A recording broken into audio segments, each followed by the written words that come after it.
우리 옆사람과 인사합니다. 광야의 백성들. 네, 감사합니다.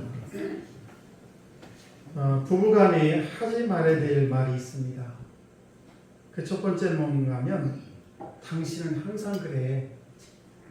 당신은 절대 안 변해. 이런 말. 또는 우리는 결혼하지 말았어야 돼. 이런 말. 또는 내가 그때 그 사람을 놓친 게 너무 후회돼. 이런 말.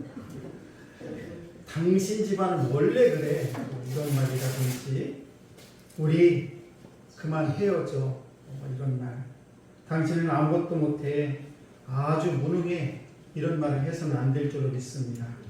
제가 왜 이런 말씀을 드리냐면 오늘 말씀과 연관이 되어 있기 때문에 이런 말씀을 드립니다. 이스라엘 백성들이 애굽에서 벗어나서 이제 광야 생활하는 모습은 오늘날 성도들이 이 세상을 살아갈 때 참 어렵고 힘든 삶을 살아갑니다. 참 우리 인생이 날마다 봄날 같은 날이면 좋을 텐데 때로는 비바람 불기도 하고 여러 가지 어려운 일을 당하게 됩니다. 그런 우리 삶이 마치 이스라엘 백성들이 광야 생활할 때에 그런 환경과 너무 비슷하다는 사실입니다. 그런데 오늘 이스라엘 백성들은 하나님의 은혜에 의해서 그들이 애굽에서 430년 동안 중살에다 나왔을 뿐만 아니라 어려운 문제를 만날 때마다 하나님께서 그들의 모든 문제를 다 해결해 주셨습니다. 그래서 그들은 늘 선민으로 말하면 선택받은 백성으로서 마땅히 감사하며 살아가야 되는데 오늘 말씀을 보시게 되면 이스라엘 백성들이 감사는커녕 하나님을 원망하고 모세를 돌로 치려는 그런 모습을 발견하게 됩니다. 그들은 오늘 이 말씀을 통해서 이스라엘 백성들이 죽을 때까지 못 고친 그런 병이 있습니다. 그 병을 제가 세 가지로 말씀을 드릴 텐데 우리는 그것을 어려운 말로 고질병이라고 하지 않습니까? 그래서 이 광합병들은 그들과 하나님과의 그 관계에 계속해서 악화시켰을 뿐만 아니라 그리고 하나님의 축복에서 점점점 멀어지는 그런 어리석은 삶을 사는 사람들이 바로 이스라엘 백성들이었습니다. 본문을 보게 되면 이스라엘 백성들은 신광야를 떠납니다. 그리고는 남쪽으로 이동하게 되면서 시내의 산에 가까운 그리고 그곳이 바로 르비딤이라는 곳에 도착을 하게 됩니다. 애굽에 수많은 그런 사람들이 다 나왔는데 장정만 60만이라고 성경은 기록하고 있고 그 다음에 중단 커다란 잡족들 그런데 이스라엘 백성들 말고 같이 따로 나온 다른 족속들이 있었습니다. 그들을 전체 인구를 환산하게 되면 한 200만에서 한 300만 정도가 된다고 합니다. 그리고 그들이 나올 때 사람들만 나온 게 아니라 온갖 짐승들을 또 다 데리고 나왔습니다. 그러니까 많은 사람들이 광야길을 걸어가게 되는데 그들에게 꼭 필요한 것이 무엇이 있는가? 바로 양식이죠. 먹을 수 있는 양식이 있어야 되고 또 하나는 물이 반드시 있어야 됩니다. 그런데 그들이 르비딤에 도착을 했는데 그때 먹을 물이 없었습니다. 그러다 보니까 백성들이 모세를 향해서 원망합니다. 그토록 모세가 이스라엘 백성들을 향해서 정말 애굽 왕과 다투고 싸워가지고 그들을 간신히 끄집어내가지고 그리고 그들이 이제 홍해바다 앞에 섰을 때 어떻게 할지 모르는 그때 모세가 지팡이를 내려서 그 홍해를 바다로 건너게 되고 또 그들이 또 힘들고 어려운 3일길을 건너서 바로 마라는 곳에 이뤘을 때 쓴물이 있었을 때 모세가 하나님 지시한 대로 막대기를 그 쓴물에 집어넣었더니 단물이 돼서 단물을 먹게 하셨죠. 그랬는데 지금 르비딤에 도착하니까 또 물이 없는 겁니다. 그러자 이스라엘 백성들은 여전히 자기들의 그 고정관념 그리고 여전히 그들의 병폐가 있는데 그건 뭔가 하면 이렇게 하나님께서 그들을 인도하셨고 모세가 그들을 그토록 인도했음에도 불구하고 모세를 원망합니다. 그리고는 나중에는 모든 사람들이 모세를 향해서 돌을 쳐서 모세를 죽이려고 하는 그 장면이 나오게 됩니다. 이렇게 위기에 직면했을 때 모세는 어떻게 합니까? 바로 하나님께 부르짖게 됩니다. 자신의 어려운 사정을 하나님께 다 아뢰입니다. 이 백성들이 나를 이렇게 죽이려고 합니다. 돌로 나를 치려고 합니다. 그때 하나님께서 모세에게 말씀하시죠. 바로 호렙산 반석을 쳐라. 네가 가지고 있는 그 지팡이로 그 고렙산 반석을 치라고 말씀하시죠. 그래서 그 고렙산의 반석을 쳤더니 물이 콸콸콸 나오게 됐습니다. 오늘 본문 말씀을 통해서 이스라엘 백성들이 광야에서 걸린 세 가지 질병을 제가 말씀을 드릴 텐데, 이 병은 우리가 영적인 병입니다. 그래서 그들이 오랫동안 고치지 못한 그런 고질병이었는데, 이 고질병은 우리가 신앙생활하면서 저한테 오늘도 언제든지 우리 삶 속에 우리 인생 속에 발병할 수 있는 그런 전염병과도 같다는 사실입니다. 그래서 광야 실패자들이 걸린 병이 어떤 증상이었을까? 그 첫 번째는 바로 모세와 하나님에 대한 원망, 말하자면 원망병이 그들에게 걸렸다는 것입니다. 3절 말씀을 보시게 되면 그렇게 기록을 합니다. 그들이 모세에게 대하여 원망하 이르되 당신이 어찌하여 우리를 애굽에서 인도해내서 우리와 우리 자녀와 우리 가축이 목말라 죽게 하느냐. 이스라엘 백성이 광야에서 걸린 병 중에서 가장 큰 병은 뭔가 하면 불평불만의 병입니다. 그래서 그들이 광야에서 가장 많이 가졌던 그런 감정은 뭔가 하면 불평이었습니다. 어떤 상황에서 그들은 불평하고 누구를 원망하는 그런 심각한 병에 걸렸다는 사실입니다. 르비딤에 이르러서 물이 없게 되자 갈증을 느낀 백성들 힘들지요. 그래서 그들이 뭐라고 합니까? 우리에게 물을 마시게 하라. 이렇게 얘기를 합니다. 그래서 모세를 향해서 공격적으로 그리고 공개적인 자리에서 모세를 원망하고 불평하는 것을 볼 수가 있습니다. 그래서 이 모세를 향한 그런 불평과 불만은 바꿔 말씀을 드리면 지도자로 세우신 그 모세를 세우신 하나님을 불평하는 것과 같다라는 것입니다. 그래서 모세는 이런 백성들의 원망을 하나님을 시험하는 그런 행위로 규정을 하게 되면서 너희들이 어째 하나님을 시험하느냐 이렇게 말씀을 합니다. 그러니까 이 이스라엘 백성들의 원망은 하나님의 존재 자체를 부인하는 거예요. 자기들 이때까지 인도한 그 하나님에 대해서 하나님 우리를 언제 인도했어라는 그런 부정적인 생각을 가지고 지금 모세와 하나님 원망하는 모습을 볼 수가 있습니다. 사랑하는 성도 여러분, 이스라엘 백성들의 원망의 병은 하나님께서 이스라엘을 인도하신다는 사실에 대해서 부정하는 겁니다.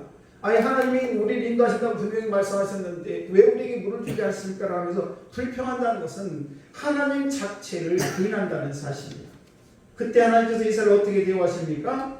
그들이 애굽의 종살이로 고통을 부르셨을 때에 하나님께서는 10가지 재앙을 내려가지고 애굽에서 그들을 간신히 정말 어렵게 애굽에서 나오게 했지요.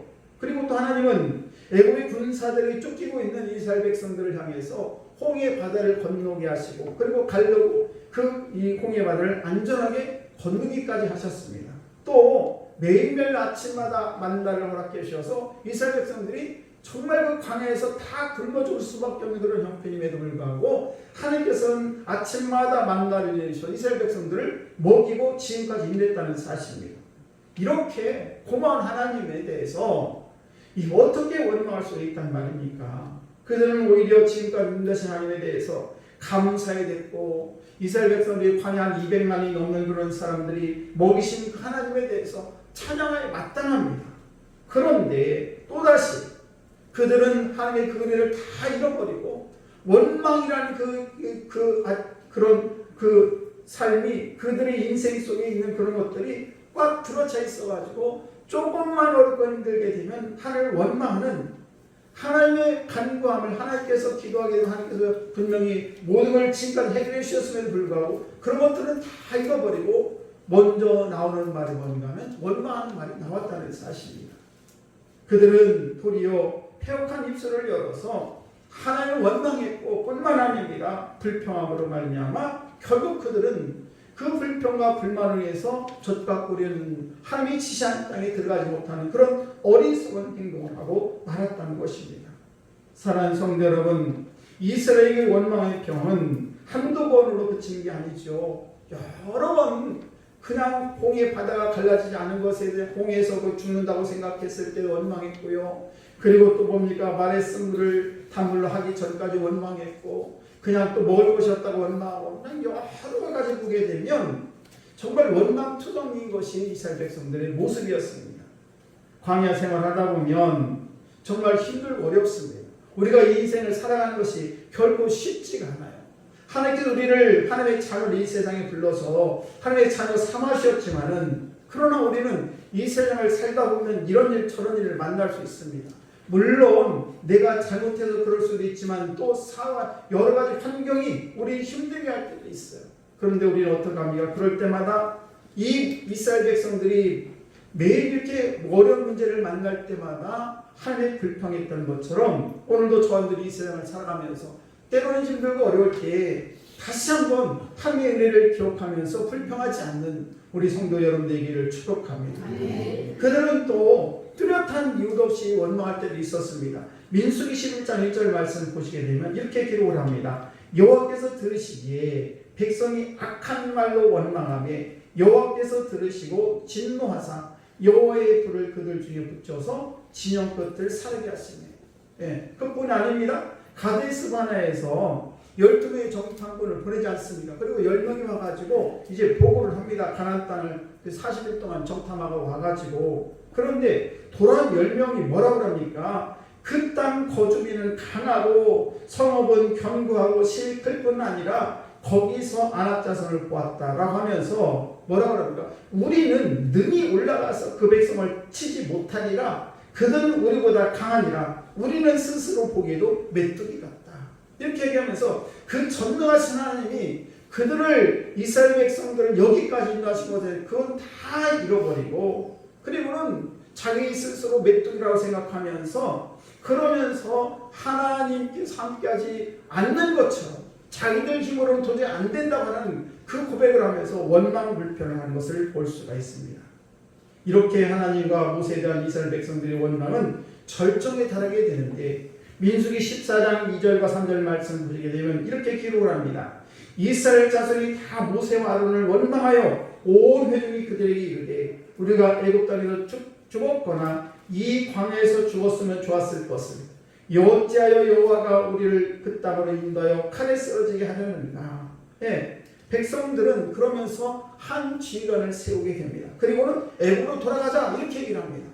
얼마나 배은망덕한 일입니까? 모세가 하나님의 은혜 가운데 그들을 애굽에서 430년 동안 종으로 살고 있던 그들을 이끌어내서 지금 여기까지 인도했는데 그런데 다른 지도자들을 세우고 다시 우리는 저 애굽으로 돌아가자 이렇게 얘기하는 이스라엘 백성들입니다. 사랑하는 성도 여러분, 이것은 오늘날도 마찬가지입니다. 문제 앞에서 전능한 하나님을 보지 못한 경우가 있다 이런 말입니다. 그러니까 오직 그 문제에만 매달리기 때문에 우리는 원망과 불평을 일삼을 수밖에 없다는 사실이에요. 사랑하는 성도 여러분, 전능하신 하나님 바라보시기 바랍니다.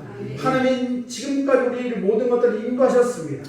그래서 이 구원의 은총을 받은 우리는 어떤 고난 앞에서도 원망하지 말고 오히려 감사해야 될 줄을 믿습니다. 이것이 고난을 이기는 길이에요. 그런데 우리는 그 하나님의 전능하신 지금까지 인도하심을 다 잃어버리고 원망불평하는 그런 이스라엘 백성들처럼 그런 삶을 살아서는 안 될 줄로 믿습니다. 두 번째 이스라엘 백성들이 이 고질병이 뭔가 하면 애굽의 기억에 사로잡혀 있다는 것입니다. 과거의 병에. 3절 말씀을 보시게 되면 이렇게 기록을 합니다. 당신이 어찌하여 우리를 애굽에서 인도하여내서 우리와 우리 자녀와 우리 가족이 목말라 죽게 하느냐. 모세가 죽겠습니까? 그런데 이들은 이렇게 얘기를 합니다. 그러면서 이스라엘 백성들은 광야에서 과거를 그리워하고 있다는 사실입니다. 걸핏하면 애굽으로 돌아가고 싶다. 종살이는 그 돌아가고 싶다고 얘기합니다. 그들은 과거병, 향수병에 걸려 있습니다. 그들은 미래를 바라보지 못하고 그러면서 이 과거를 뒤돌아봅니다. 미래의 지향적이 아니라 자꾸만 과거만 돌아보는 그런 사람이 이 이스라엘 백성이라는 사실입니다. 솔직히 말해서 그들이 과거가 뭐 그렇게 자랑스럽습니까? 종살이로 430년 종살이하면서 맨날 벽돌 찍어야 되고 그냥 해지면 들어야 되고 그러면서 살려달라고 하나님께 부르짖을 때는 언제고 그러면서 그들이 애굽의 노예를 살던 그때가 그립다고 하면서 자꾸 그들이 돌아가겠다고 얘기합니다. 여러분 그러면서 그들은 이제 이 종살이하던 고센 땅으로 다시 돌아가고 싶다는 그런 말을 한 것을 볼 수가 있습니다. 사랑하는 성도 여러분, 우리가 실패한 사람이 걸리기 쉬운 병이 뭔가 바로 과거병이에요. 아, 내가 옛날에는 그랬는데, 옛날에는 잘 나갔는데, 뭐 무슨 소용이 있으면 옛날에 잘 나갔던 얘기가. 아무 소용이 없어요. 다 지나간 이야기입니다. 백성들은요, 때로는 음식 때문에 또 불평을 합니다.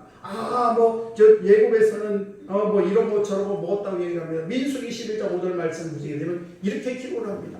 우리가 애굽에 있을 때에는 값없이 생선과 오이와 참외와 부추와 파와 마늘들을 먹은 것이 생각나요. 아니, 자기들이 무슨 값없이 생선과 오이와 참외와 부추와 파와 마늘을 먹었습니까? 그들은 거기서 정말 종으로서 삶을 살면서 그냥 어쩔 수 없이 그렇게 삶을 살았는데, 그러면서 무슨 과거가 종살이던 그때가 더 좋다고 이렇게 얘기하는 모습을 보게 됩니다. 여러분, 출애굽한 이스라엘 백성들의 목표는 뭔가 하면 가나안 땅이지 않습니까? 하나님이 지시한 젖과 꿀이는 가나안 땅에 도착하는 것이 그들의 사명이고 그들의 목표인데, 자꾸만 뒤를 돌아보면서 나는 다시 애굽으로 돌아가고 싶고 이렇게 하고 있다는 사실입니다. 사랑하는 성도 여러분, 가나안 땅은 또 아낙 자손들이 살고 있었고, 그 주민들은 또 성곽이 튼튼했고, 뿐만 아니라 전쟁 무기도 많이 가지고 있었기 때문에 물론 겁이 날 수 있었습니다. 그러나 실패자는 자꾸만 과거 얘기만 한다는 것입니다. 그러나 성공자는 어떻게 됩니까? 미래를 보는 것입니다. 지금 내 형편이 힘들고 어려울지라도 하나님 함께 하시기 때문에, 나의 인생을 주관하신 하나님이 나의 인생을 주관하시기 때문에 우리는 미래 지향적인 눈을 가지고 이 세상을 살아가야 될 줄로 믿습니다. 여러분, 광야 200만 이스라엘 백성들은 과거병에 걸려 있습니다. 그들은 조그만 어려울 문제를 만나도 금방 애굽을 뒤돌아보면서 애굽에서 살던 때 그때가 좋았는데 라고 얘기를 하는 것을 보게 됩니다. 여러분, 우리는 과거병에서 놓여져야 될 줄로 믿습니다. 능력 있는 삶을 살 수 있는 비결은 바로 과거에서 벗어나서 미래를 지향하는, 그래서 미래를 바라볼 수 있는 그런 삶을 살아가야 될 줄로 믿습니다. 제가 첫 번에 꼭 부부간에 하지 말을 말을 제가 말씀을 드렸는데, 한번 예를 들어보겠습니다. 자기 아내든 남편이든 간에 이렇게 얘기합니다. 나는 옛날에 내가 사귀던 그 여자가 자꾸 생각나. 부부간에 그렇게 한번 얘기한다고 생각해보세요. 그 집안이 바로 서겠습니까? 나는 옛날에 내가 사귀던 그 남자가 너무너무 좋았는데 난 당신을 만나서 너무너무 불행해.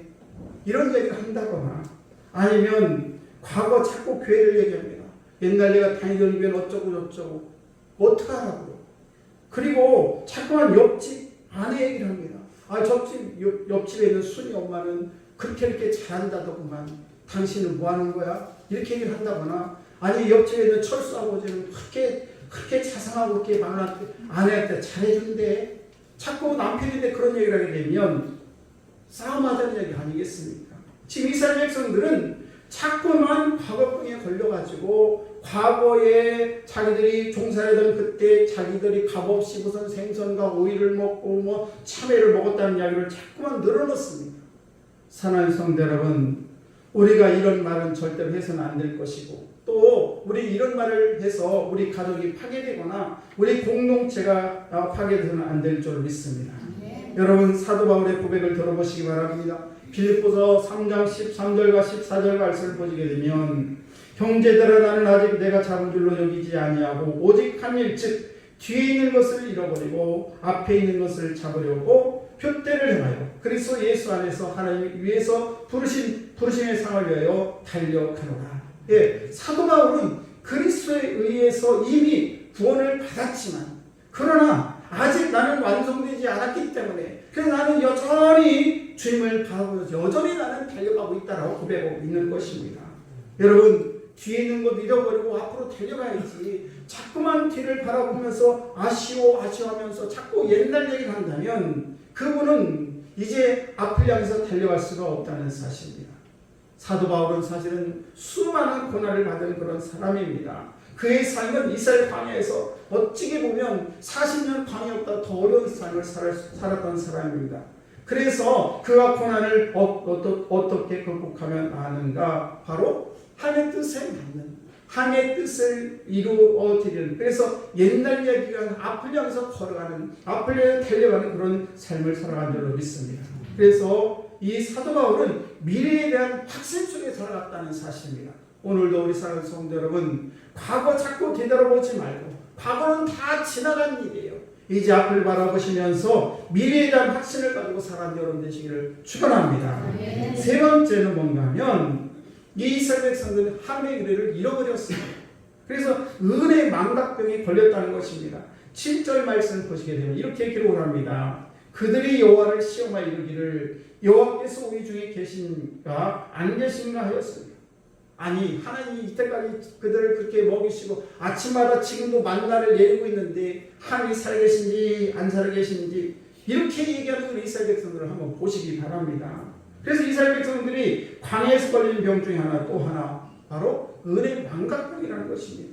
르비딤까지 험난 여정을 인도하신 그 하나님께 감사하기는커녕 마실 물이 당장 없다고 해가지고 그동안 베풀어진 하나님을 까맣게 다 잃어버리고 오히려 하나님의 존재 자체를 의심하는 그런 이스라엘 백성들의 어리석은 모습을 볼 수가 있는 것입니다. 자기 백성에게 베풀어진 하나님의 은혜가 얼마나 위대합니까? 주님의 은혜가 아니었으면 그들은 지금도 애굽에서 430년 아니라 조상 대대로 거기서 종자리를 할 수밖에 없는 그런 인생이었는데 그런데 그 하나님의 은혜를 자기들을 애굽에서 이끌어낸 하나님의 은혜를 다 잃어버리고 지금도 아침마다 만나를 내려주시고 또 낮에는 푸른 기둥으로 밤에는 풀 기둥으로 그들을 인도하시는 하나님의 은혜를 잃어버리는 이스라엘 백성들을 바라보면서 오늘도 저와 여러분들이 하나님의 은혜를 쉽게 잃어버리는 우리 어리석은 성도가 돼서는 안 될 줄로 믿습니다. 여러분 그들은 제대로 하나님의 백성이라면 문제가 생길 때마다 이렇게 외쳤어야 됩니다. 하나님 아버지 어제도 기적을 일으켜주시니 오늘도 기적을 주시라 믿습니다. 하나님 아버지 오늘도 만나를 내주셨는데 내일도 만나심을 너무 감사합니다. 하나님 아버지 르비딤에 왔을 때 물이 나오지 않는데 하나님께서 이 반석을 쳐도 물이 나오게 해주실 줄 믿습니다. 그런 믿음이 있어야 되는데 그 하나님의 은혜를 다 잃어버리고 지금 막상 내 앞에 닥친 그 어려움 속에서 하나님의 은혜를 망각하는 그런 어리석은 삶을 살았던 사람들이 바로 이스라엘 백성이라는 사실입니다. 사랑하는 성도 여러분, 우리는 하나님의 은혜를 잃어버리는 것은 배은망덕한 삶에 대해서는 안 될 줄로 믿습니다. 하나님의 은혜를 망각하는 자는 인생의 실패자가 될 수밖에 없습니다. 승리하는 그런 사람들은 은혜를 잃어버리지 않습니다. 사랑하는 성도 여러분, 다윗을 보시기 바랍니다. 17살의 홍안의 소녀였던 다윗은 골리앗과 맞서게 됩니다. 얼마나 긴장이 됐겠습니까? 이스라엘 백성들 아무도 골리앗과 대적하지 못하는데 17살 먹은 그런 다윗은 당당하게 이 골리앗과 맞서게 됩니다. 왜 그렇습니까? 하나님의 보호의 손길을 생생히 기억했기 때문에 그렇다는 사실입니다. 사무엘상 17장 34절과 37절 말씀을 보시게 되면 다윗이 이렇게 고백을 합니다. 주의 종이 사자와 곰도 쳤은즉 살아계신 하나님의 군대를 모욕한 이 할례받지 않은 블레셋 사람이니까 여호와께서 나를 사자의 발톱과 곰의 발톱에서 건져내셨은즉 나를 이 블레셋 사람의 손에서도 건져내시리라. 다윗은 과거의 은혜를 잃어버리지 않았습니다. 과거에 하나님이 함께하던 그 생각을 생생하게 기억하면서 하나님께서 나를 이렇게 인도하셨는데 이 골리앗 하나님이 능히 나를 통해서 하나님의 역사일 줄 믿습니다라는 그 믿음을 가지고 나아갔을 때 승리하고 그리고 골리앗을 넘어뜨린 줄로 믿습니다. 여러분 실패한 사람은 하나님 주신 기적의 은혜를 까맣게 잃어버린 사람이 실패하는 사람입니다. 그러나 성공한 사람은 어떻습니까? 어제 주셨던 하나님의 그 기적을 기억하면서 오늘도 주실 것이고 내일도 주실 것이고 그 확실한 믿음을 가지고 살아가는 것이 바로 승리하는 사람의 비결이라는 사실입니다. 우리가 받은 바 은혜를 잃어버린 것은 성공을 한순간에 다 잃어버린 것 같습니다. 그러나 성공한 사람은 결코 과거에 주셨던 하나님의 은혜를 늘 기억하면서 오늘도 이렇게 은혜를 베풀었으니 내일도 은혜를 베풀어 주실 거야. 그러면서 그 모든 것들을 하나님의 은혜로 연결시켜서 결국 승리하는 인생을 살아가게 된다는 사실입니다. 한 불우한 소녀가 있었습니다. 그는 너무너무 가난했습니다. 그래서 호르몬이와 함께 삶을 살아갑니다. 두 사람은 먹을 것이 없어서 물로 배를 채우면서 기적같이 살아갑니다. 아사 직전입니다. 이웃에게 발견이 돼서 겨우 목숨을 건지기도 했습니다. 설상가상으로 2차 세계대전이 발발해서 이 소녀는 어머니와 굶주림에 허덕이고 있었습니다. 그때 한 구호단체가 그들의 구호품을 전달하게 됐는데 그 단체가 바로 유엔 아동구호기금으로서 지구촌의 굶주린 어린이에게 빵을 나눠주고 있었습니다. 소녀는 구호빵을 먹으면서 위기를 극복했습니다. 그리고 장성해서 세계적인 영화배우가 됩니다. 이 소녀 이름 우리가 잘 아는 오드리 헵번이라는 사람입니다. 그녀는 그 단체 홍보대사가 되어서 전 세계를 다니면서 굶주린 어린아이들을 도왔습니다. 오드리 헵번은 기회가 있을 때마다 이렇게 고백을 했습니다. 절망의 늪에서 나를 구해준 분들을 위해서 이제 내가 봉사할 차례입니다. 사랑하는 성도 여러분, 은혜를 망각하게 되면 행복과 기쁨도 다 묻혀버리고 맙니다. 은혜를 망각하게 되면 마치 짐승과도 같은 것이 바로 은혜를 망각하는 사람인 것입니다. 혹시 사랑하는 성도 여러분, 은혜 망각에 걸리지는 않았는지 다시 한번 내 삶을 뒤돌아보시기 바랍니다. 내가 어제 하나님 앞에 결심했던 것들을 잃어버리지는 않았는지, 어제 선했던 것을 내가 지금 망각하고 있지는 않은지. 광야 이스라엘은 이처럼 고질병에서 헤어나지 못하고 있었습니다. 조금만 어려워도 인내하지 못하고 지도자와 하나님을 향해서 원망의 말을 쏟아냈고, 걸핏하면 애국을 그리워하며 돌아갈 생각으로 군종들을 자꾸 모아가지고 그렇게 북돋았곤 했습니다. 그들이 베푸신 그 하나님의 은혜를 그처럼 빨리 쉽게 잃어버린 배은망덕한 사람들이 바로 광야 사람들이었습니다. 그럼에도 우리 하나님은 완악한 그런 백성들에게 몇 번을 용서하시고, 그리고 아침마다 만나를 내려주시고 긍휼의 손을 계속해서 내밀어 주셨습니다. 르비딤의 이 반역자인 그 백성들에게 은혜를 베푸셔서 바로 반석에서 물을 내서 마시게 했다는 사실입니다. 주님은 모세에게 이렇게 말씀하십니다. 6절 말씀을 보시게 되면 내가 호렙산에 있는 그 반석 위 거기서 내 앞에 서리니 너는 그 반석을 치라. 그것에서 물이 나오리니 백성이 마시리라. 여기서 우리는 인생의 근본적인 문제 해결책을 발견하게 됩니다. 이스라엘 백성들이 모세가 친 그 반석에서만 물을 얻었듯이 오늘 저와 여러분들이 오직 우리 인생의 생수를 계시는 나의 반석이 되신 예수 그리스도를 통해서만 우리 영혼의 갈증을 우리가 해소될 수 있다는 사실입니다. 사랑하는 성도 여러분, 이 귀한 아침에 나오신 사랑하는 성도 여러분, 우리가 절대 잊지 말아야 됩니다. 인생의 갈증을 느끼십니까? 반드시 주님 앞에 나올 때, 그분을 만날 때 우리 인생의 갈증이 해결되고 우리의 모든 문제들이 시원함으로 인도될 줄로 믿습니다. 이런 놀라운 축복이 여러분에게 임하기를 바랍니다. 고린도전서 10장 4절 말씀을 보게 되면 다같이 신령한 음료를 마셨으니 이는 그들을 따르신 신령한 반석으로부터 마셨으며 그 반석은 곧 그리스도시니라. 그 반석이 바로 그리스도 예수라는 것을 사실입니다. 사랑하는 성도 여러분, 물을 마시지 못해서 목구멍이 타들어갈 정도로 되어도 하나님 앞에 물을 끓지 않았던 이스라엘 백성들이 이 어리석음은 바로 오늘날 강팍한 심령으로 하나님을 멀리하며 살아가는 사람들이 큰 교훈이 된다는 사실입니다. 무릎을 꿇는 그곳에 바로 생수의 근원이 있었음을 알았다면 이스라엘 백성들은 결코 모세와 하나님을 원망하지 않았을 것입니다. 사랑하는 성도 여러분, 이제 다음 주 월요일부터 3일에 새벽 기도가 시작이 됩니다. 무릎을 꿇어야 됩니다. 무릎을 꿇는 곳에 생수가 솟아날 믿으시기 바랍니다. 무릎을 꿇는 곳에 르비딤과 같은 그런 현재의 목마름이 있는 그곳에 하나님의 역사가 임하심을 믿으시고 우리가 하나님 앞에 날마다 무릎을 꿇을 때에 우리의 모든 삶이 하나님의 은혜 가운데 생수가 넘치는 복된 인생이 될 줄을 믿습니다. 여러분 중에 혹시 세상에 눌려서 걱정과 근심에 사로잡혀 있다면, 그래서 내 삶 속에 날마다 불평과 불명이 원망이 마음속에 일어난다면 지금 주님 앞에 무릎을 꿇으시고 기도하시기 바랍니다. 그러면 우리 주님께서 내가 무릎을 꿇는 그곳에 생수를 내시고 우리가 영원히 목마르지 않는 주님의 그 음료를 마심으로 말미암아 내 인생이 복된 인생이 될 줄을 믿습니다. 여러분, 그럼 여러분 되시기를 주의 이름 완전히 축원합니다. 우리 찬양하겠습니다. 기도할 수 있는데 찬양합니다.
사랑하는 성도 여러분, 지금 나의 인생이 마치 르비듬과 같이 목마름이 있고 인생에 생수가 없습니까? 주님 앞에 무릎 꿇으시기 바랍니다. 우리 주님은 우리를 가장 좋은 곳으로 인도하시는 그 하나님이 무릎 꿇는 그곳에 모세를 통해서 생수를 내게 하셨던 것처럼 우리가 하나님 앞에 무릎을 꿇고 기도하면 생수를 부어주심을 믿으시기 바랍니다. 그 주님께 구하시기 바랍니다. 하나님 아버지, 인생의 목마름이 너무 많습니다. 하나님 오늘 우리 인생 속에 찾아오셔서 그 믿음에 힘들고 지친 우리의 영혼 속에 찾아오셔서 모세가 반석을 침으로 말미암아 생수가 솟아났듯이 하나님 우리들이 무릎 꿇는 곳에 주님 역사하셔서 우리의 생수가 날마다 차고 넘치는 복된 인생들을 살아갈 수 있도록 축복하여 주옵소서. 감사드리며 예수님 이름으로 기도드려옵나이다. 아멘.